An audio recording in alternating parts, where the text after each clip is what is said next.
Comment plaire à Dieu? Comment plaire à Dieu? Tel est le titre de la méditation de ce jour. Et le verset de base se trouve dans 1 Thessaloniciens 4, le verset 1 à 12. Combien de fois les chrétiens sérieux posent les questions suivantes? Combien de fois les chrétiens sérieux posent les questions suivantes? Que dois-je faire pour plaire à Dieu? Que dois-je faire pour plaire à Dieu? Que représente la volonté de Dieu pour moi? Que représente la volonté de Dieu pour moi?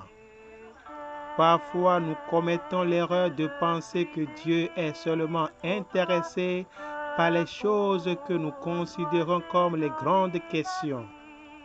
Qui dois-je épouser? Quel travail dois-je accepter?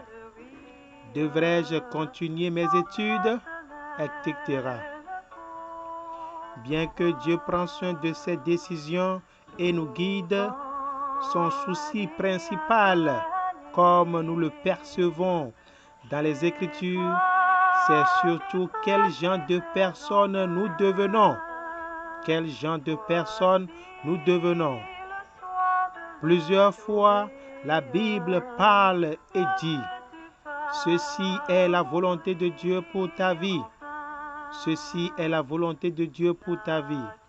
Toutefois, ces fois où la Bible a parlé, ceci n'avait pas un lien avec ce que nous faisons, sinon avec ce que nous sommes. Avec ce que nous sommes. Faire plaisir à Dieu en étant sanctifié. Nous allons à présent voir quelques 2 points qui vont nous aider à comprendre comment plaire à Dieu. Le premier point concerne ceci. Dieu veut que nous soyons saints. Dieu veut que nous soyons saints. La sainteté est d'abord un cœur pur. Ensuite, la maîtrise de soi. La sainteté est d'abord un cœur pur. Ensuite, la maîtrise de soi. La sainteté du cœur est inséparable de celle de la vie. La sainteté du cœur est inséparable de celle de la vie. Deuxième point.